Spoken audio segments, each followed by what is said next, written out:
samedi de 21h à 21h15, retrouvez l'émission Encouragement. 15 minutes d'encouragement rien que pour vous sur Christ Autrement Radio. Sur Christ Autrement Radio, une radio pas comme les autres. Bonsoir à tout le monde et comment allez-vous? J'espère que vous allez très très bien et que vous passez déjà une excellente soirée. Bonsoir Petula. Bonsoir. Bonsoir Aurélie. Bonsoir. Et ce soir nous allons parler comme thème l'humilité. L'humilité, parce que l'humilité précède la gloire. Bien souvent, des gens pensent que notamment ils ont l'humilité, ils n'ont pas l'humilité, ils ont une fausse humilité. Et ce soir, nous allons vous donner la clé ou encore le remède qu'il faut pour avoir l'humilité en tout cas ce soir. Mais Seigneur, nous te bénissons, nous te glorifions, nous t'exaltons, que toute la gloire te revienne, que toute l'élévation te revienne et que le nom de Jésus soit béni. Que le nom de Jésus soit exalté, que tout à chacun soit béni ce soir à travers de ce thème et que tout le monde dise Amen. Amen. Alors nous allons commencer, nous allons entrer dans le vif du sujet. Comme on dit tous les soirs, 21h, 21h15, mais nous pouvons aller jusqu'à 21h20, voire parfois 25, exceptionnel. Mais en tout cas, restez avec nous, ne vous déconnectez pas. Bonsoir Boston, bonsoir l'île Maurice, bonsoir Canada, bonsoir partout dans le monde, plus de 39 pays qui nous écoutent. Alors, en tout cas, bonsoir à tout à chacun et que Dieu vous bénisse. Allez, nous commençons avec la lecture ce soir. Alors, Psaume chapitre 25, verset 9. Oui. Il conduit les humbles dans la justice. Il enseigne aux humbles sa voie. Il fait quoi? Il fait quoi? Il conduit les humbles dans sa justice. Il conduit les humbles dans sa justice. Parce que Dieu, c'est un Dieu qui est juste et sa justice est équitable. Ensuite, le verset dit quoi? Il enseigne aux humbles sa voie. Et il enseigne les humbles sa voie. Si tu n'es pas humble, tu ne peux pas connaître les voies de l'Éternel. Mais si tu es humble, il va t'enseigner, il va prendre le temps de t'enseigner sa voie afin que tu puisses aller de l'avant et que tu puisses grandir. Alléluia, continuez. Proverbe chapitre 3, verset 34. Il se moque des moqueurs, mais il fait grâce aux humbles. Oui. Alors nous allons prendre notre lecture, nous allons arrêter avec les versets de la Bible un moment. Nous allons prendre notre partie. Et après nous allons finir avec les versets. On y va. Ok. Alors, premièrement, l'humilité, c'est quoi en fait? Oui. Alors, l'humilité, c'est un attribut de Dieu. Oui, c'est un attribut de Dieu. Voilà. Et on voit que tout au long de la Bible, cet attribut-là, il est présent, il est mis à l'honneur tout au long de la Bible. Oui. Par exemple, lorsque Dieu a humilié son peuple, donc le peuple juif, dans le désert. Et pourquoi il a humilié son peuple dans le désert en fait? C'était pour savoir ce que son peuple avait dans le cœur et si justement son peuple allait lui obéir, allait observer ses commandements. Oui, c'est comme un homme qui se trouve, je prends un exemple dans une église. Si peut-être le pasteur ou encore le diacre ou encore quelle que soit la personne qui est là-bas t'humilie, hein?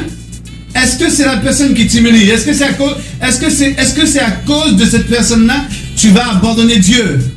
Non, pas du tout. Au contraire, on t'humilie, ça t'amène, quand on t'humilie normalement, ça t'amène d'aller de gloire en gloire et de victoire en victoire et ça t'amène aussi à te rabaisser, à être humble.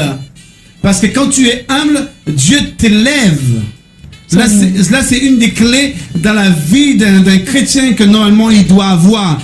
Il ne doit pas dire, bon écoute, pourquoi lui il m'a fait ça, pourquoi il m'a fait honte, pourquoi il a essayé de me déstabiliser, pourquoi il a essayé de me faire tout ça. Non. Mais vois encore plus loin, tout cela t'est arrivé afin de voir ton amour pour Dieu.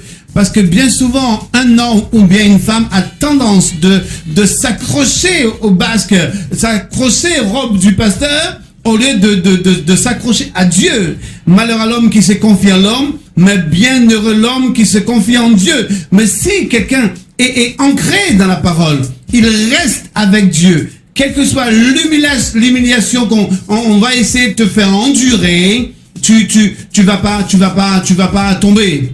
Parce que tu sais qui tu sers. Et c'est là la différence. C'est là qu'on voit chrétien et chrétien. Parce que le chrétien, chaque jour, chaque instant, doit voir que Dieu est dans sa vie et que lui, il doit marcher dans toute simplicité, dans toute humilité. Et quand on est humble, ça nous évite beaucoup de problèmes. C'est vrai. C'est pourquoi, quel que soit ce qu'on peut nous dire, quel que soit ce qu'on peut nous faire, mais il faut toujours rester humble. Bien souvent, on a tendance de dire, vous n'avez pas entendu ça parfois? Les gens disent, les chrétiens, on nous a dit c'est des petits ébènes. Non, pas du tout. Non, pas du tout. Parce que si on se permet de répondre, on fait l'affaire du malin. Mais si on ne répond pas, on ne répond pas, on reste tranquille, qu'est-ce qui passera? On fait la volonté de Dieu. Exactement. C'est important parce qu'un chrétien est là pour faire la volonté de Dieu, il n'est pas là pour faire sa volonté. Continuez. Aussi, souvent, l'humilité, en fait, est associée à la souffrance. Oui. Mais justement, c'est cela qui conduit, en fait, à l'humilité de l'esprit. Exactement, parce que si tu vois qu'un chrétien normalement ne passe pas par ces épreuves-là, ces chrétiens-là ne passent pas par ces épreuves-là, comment il va faire pour grandir spirituellement? Comment l'humilité de l'esprit peut être en lui pour l'amener à aller de succès en succès et de gloire en gloire?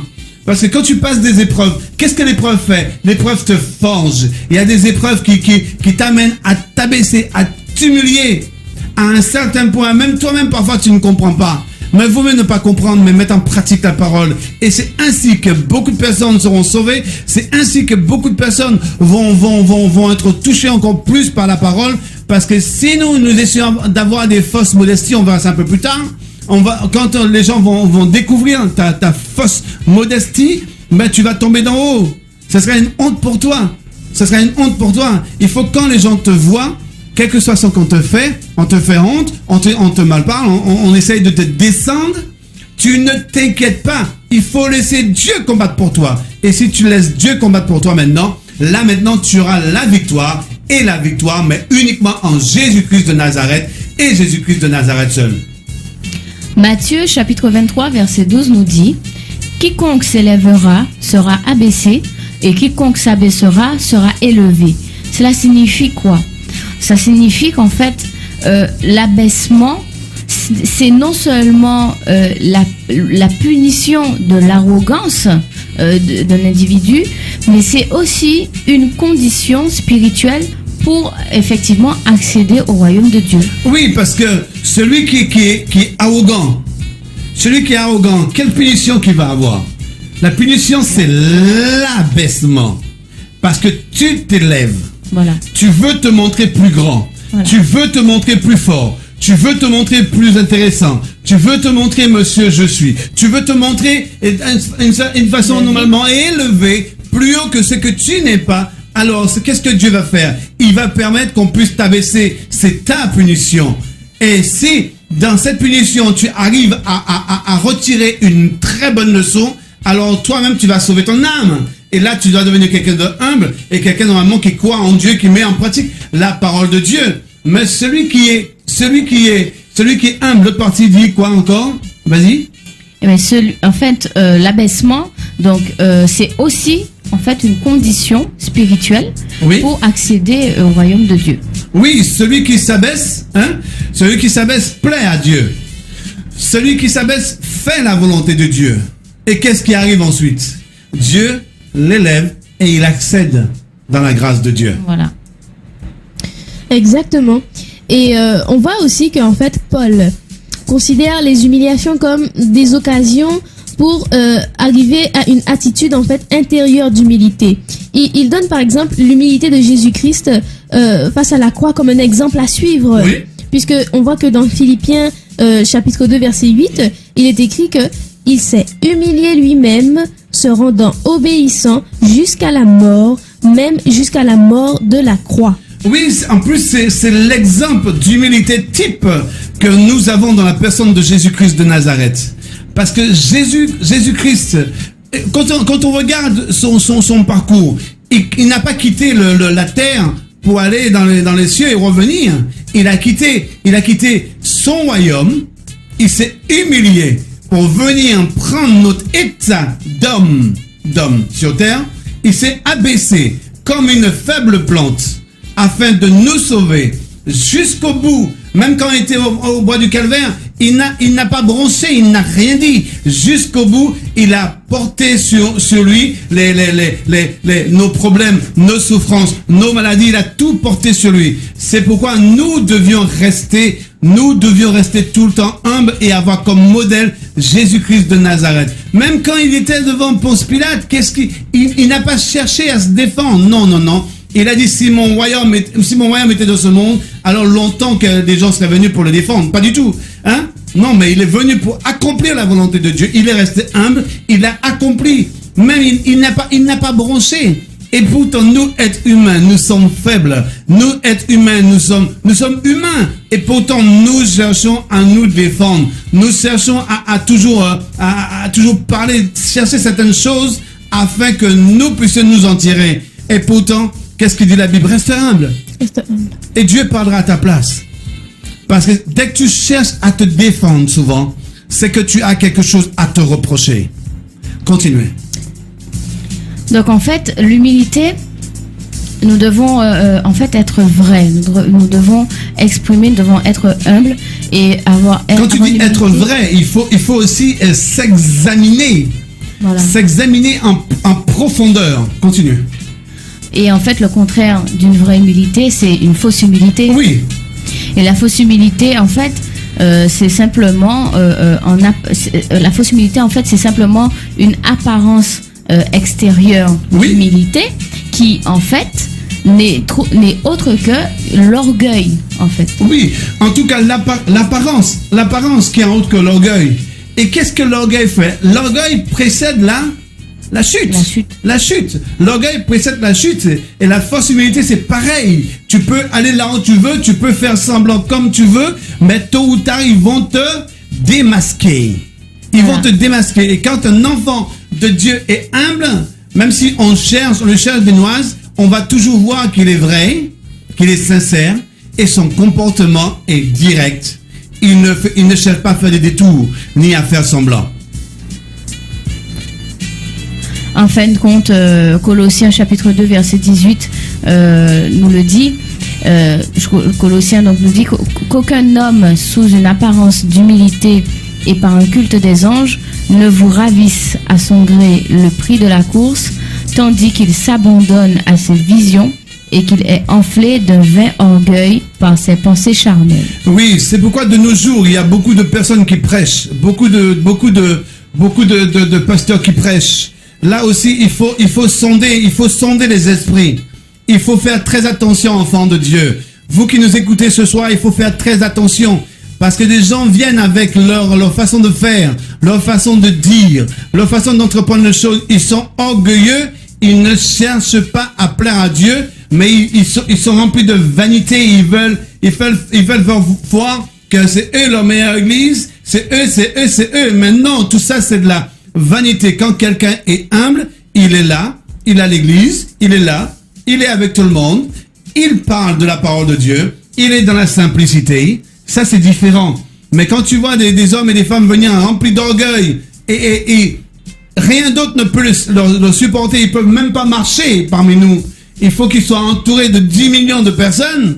Ça, c'est quelque chose normalement qui n'est pas correct. Quand un homme de Dieu est quelque part, il est plus qu'accessible. Parce que les gens veulent lui poser des questions, veulent lui parler. Mais en tout cas, il faut rester humble. Humble et humble et humble et humble. Continue. En fin de compte, l'orgueil, on peut considérer que l'orgueil n'est pas un défaut ou un péché comme les autres. Oui. C'est très particulier puisque, en fait, l'orgueil, c'est simplement la racine de tous les maux. Oui, c'est la racine de tous les maux.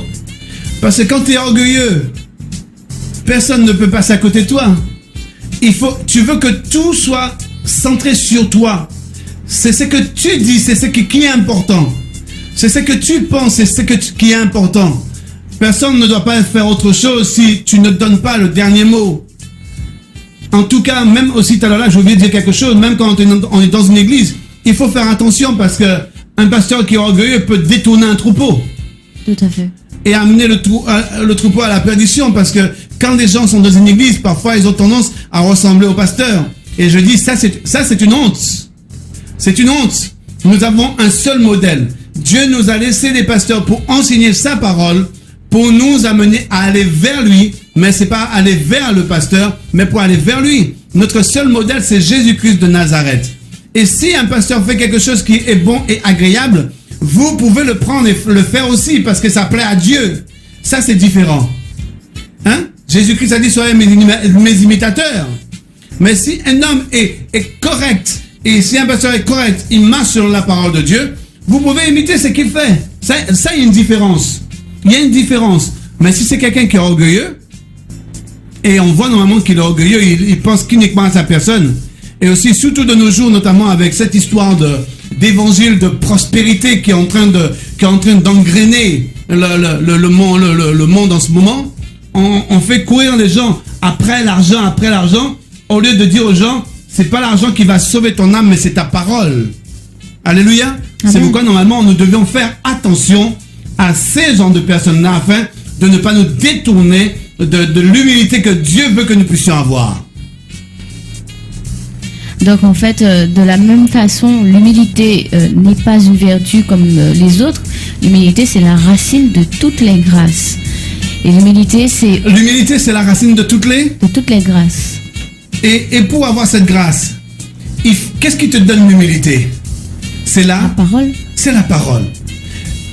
J'ai dit une chose, depuis quelque temps, pendant qu'on parle en direct, on a toujours dit une chose et on revient toujours à la même conclusion. C'est la parole qui doit diriger ta vie. Et si tu mets en pratique la parole, tu n'auras aucune difficulté, pas de difficulté à mettre en pratique la parole et l'humilité dans ta vie si tu marches en conformité avec la parole. C'est vrai. Parce que c'est la parole qui dirige, qui conduit ta vie. C'est grâce à la parole que tu as entendue aujourd'hui si tu es sauvé. C'est pas grâce à autre chose.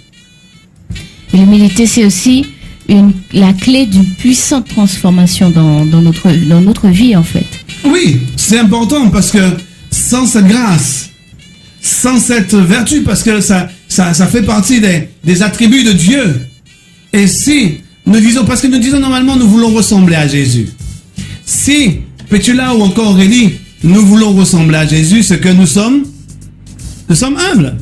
Oui. Et donne-moi des attributs, donne-moi des qu'est-ce que vous connaissez de Dieu normalement dont nous devions être, dont nous devions ressembler. Dieu, il est patient. Amour, oui. patient, Allez-y, continuez. Bienveillant. Oui. Voilà, il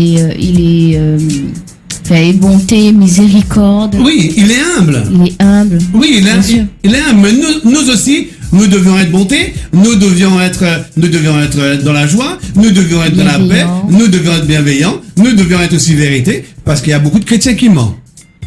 Ça, on parlera du mensonge. Parce qu'il y a beaucoup de chrétiens qui mentent. Il y a beaucoup de chrétiens normalement qui demeurent encore dans le mensonge. Et pourtant, Jésus-Christ les a délivrés. Vous voyez? C'est pourquoi que si nous disons nous sommes en Jésus-Christ, et si nous disons normalement les attributs de Dieu sont en nous, c'est-à-dire nous devions être humbles. Nous devons être humbles. Et c'est la parole qui nous régit, c'est la parole qui nous dirige. Et tant que nous avons la parole de Dieu en nous, cela nous protège. Par contre, pour que cela puisse nous protéger, comme je dis souvent, il faut mettre en pratique la parole.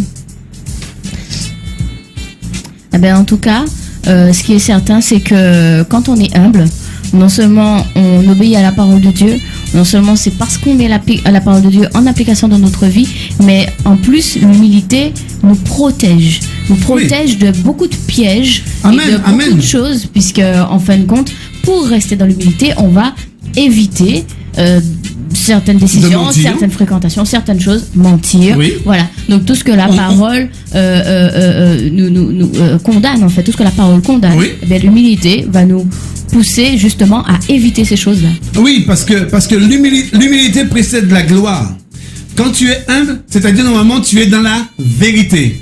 On te reproche quelque chose, tu parles selon la vérité. Tu ne diras pas autre chose. Parce que Dieu est Dieu, il veut te conduire dans toute la vérité. Je dirais même dans toute l'humilité. Amen. Parce qu'il veut t'amener à cette humilité parfaite afin que tu puisses grandir avec lui, afin que tu ailles de gloire en gloire et de victoire en victoire. Et en fait, contrairement en fait à celui qui est orgueilleux, Oui. Donc, celui qui est orgueilleux, il n'arrive pas à reconnaître les choses, il n'arrive pas à admettre ses erreurs. Oui, c'est le contraire de celui qui reconnaît ses erreurs, le contraire de celui qui s'excuse, Exactement. et le contraire de celui notamment qui dit la vérité Voilà, Qui exactement. pardonne aussi. et qui pardonne. Voilà, ben justement, la personne qui est humble, eh ben, elle saura reconnaître quand elle se trompe et Amen. elle saura aussi le dire. Oui, Elle saura aussi demander pardon, elle saura accepter les reproches et aussi les remarques. oui.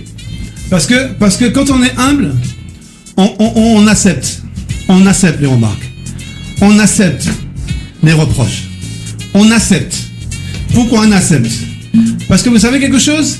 C'est en acceptant si souvent qu'on arrive à grandir, qu'on réfléchit. Parce que bien souvent, je dis parfois quand on marche quelque part, notre façon de marcher bien souvent peut troubler quelqu'un et la personne ne comprend pas, mais la personne peut te faire la reproche. Mais demain matin, tu peux dire, mais attends, si la personne m'a dit ça, voilà, je veux voir comment je peux faire l'effort. Et si tu n'es pas humble, tu te poseras jamais la question, tu te diras, mais pourquoi la personne me dit ça? Mais je comprends pas, qu'est-ce que je lui ai fait? Tout de suite, on se braque. Exactement. Et aussi, il faut savoir que en fait, justement, l'humilité en fait nous permet d'avoir une vision plus juste, une vision juste et réaliste de nous-mêmes en fait. Oui, Et cela, ça, en fait, ça nous protège. Ça nous protège de l'orgueil en fait. oui, parce que quand on se voit le plus juste possible, comme on doit se voir, sans avoir d'excès dans notre vie, cela nous protège. Tu sais, si tu peux déposer un chapeau à 2 mètres de haut, tu vas pas essayer de le déposer à 4 mètres. Parce que là, tu te sous-estimes. Tu te surestimes. Tu te surestimes. Tu vois? Là, c'est quelque chose de... C'est pas bon. Mais Voilà. quand notamment tu te vois à ta juste valeur, à ce que tu peux faire, alors tu fais ce que tu peux faire, alors là, tu es dans l'humilité. Voilà. On vient te dire, bon, demain, frère, tu vas prêcher sur tel thème. Si tu sais que tu peux pas, tu dis, frère, je ne pourrais pas, je pourrais parler de l'amour, permets-moi de parler de l'amour. Mhm. Tu fais des choses normalement dont tu as envie que tu sais normalement que tu maîtrises. Mais si tu essaies de faire des choses que tu ne maîtrises pas, c'est pas bon. C'est vrai. Amen, continuez. Ben justement, voilà, l'humilité, c'est, je dirais, le juste milieu, l'équilibre entre Exact. entre l'orgueil et le contraire, donc se sous-estimer en fait. Oui, exactement, Voilà. c'est sous-estimé, oui. Entre se surestimer. Se surestimer. Se sous-estimer, effectivement. Surestimé, oui. Alléluia, continuez. Donc l'humilité, finalement, l'humilité nous libère de la vanité et nous rend capables de prendre soin les uns des autres. Oui. On ne veut pas dire par là, tu ne peux pas avoir une belle voiture, une belle maison, tu peux pas, on veut pas dire par là normalement de tout rejeter. Non. Mais si tu es quelqu'un qui n'est pas humble, la vanité est dans ton cœur. Mais si tu es humble, la vanité n'est pas dans ton cœur. Si tu es humble et tu as un château, tu vas regarder ce château-là comme de la boue. Parce que tu sais tout est vanité et l'humilité dans ton cœur. Tu sais que ce château-là est là, tu ne partiras pas avec. Tu sais que ce château-là est là, normalement, c'est pour l'utiliser à bon escient pour la gloire de Dieu, tu vas le faire. Mais quand tu es orgueilleux, tu ne peux pas Mais faire tu ça. ne penses pas aux autres quand tu es orgueilleux. Tu ne penses pas Quand aux tu es autres. humble, tu penses aux autres. Amen. Et si tu as un château, tu verras, tu diras qu'est-ce que je peux faire pour les autres. Et c'est pour ça que l'humilité nous permet, nous pousse à nous supporter en fait contre les uns Oui. les autres. Et on revient à chaque fois au fruit de l'esprit. Et pourquoi? Quelque chose qui me vient en tête. Pourquoi les chrétiens, entre eux, souvent ne s'entendent pas? Ah, ils sont pas humbles, hein. Manque d'humilité, manque de pardon, Mhm. C'est vrai. et ils sont pas humbles. Le chrétien attend toujours que c'est l'autre qui m'a fait, c'est lui qui doit venir. La Bible ne dit pas ça. La Bible dit, si tu sais quelqu'un a quelque chose contre toi, va vers lui. Si tu sais quelqu'un a quelque chose contre toi, va vers lui. Ne dis pas que lui, il m'a fait, j'attends. Où est passée donc l'humilité? Alors, si l'humilité est présente et ancrée dans ta vie, même si on t'abaisse, tu vas demander pardon. Même si on t'insulte, tu vas demander pardon. Tu n'attends pas que l'autre vienne vers toi. Tu vas. Parce que c'est un commandement de la part du Seigneur. Et tu sais, il y a quelque chose aussi, un effet, un autre effet qui se produit.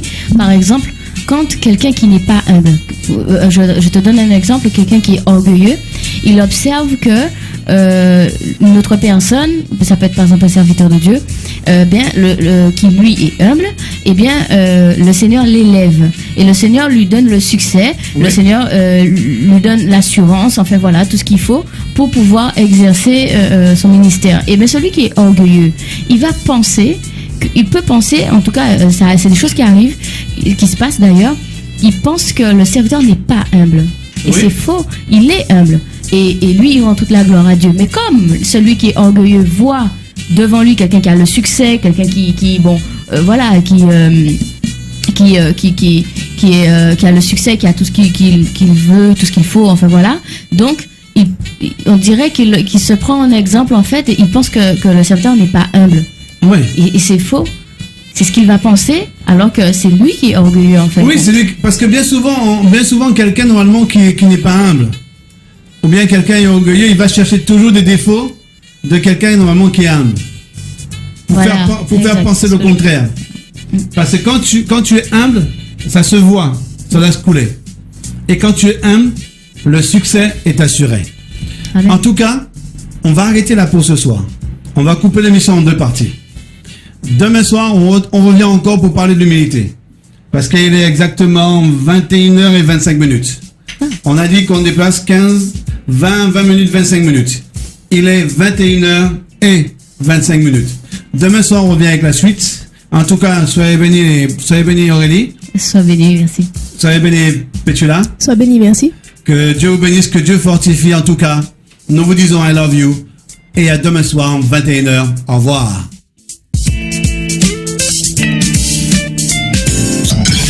C'était l'émission Encouragement sur Christ Autrement Radio.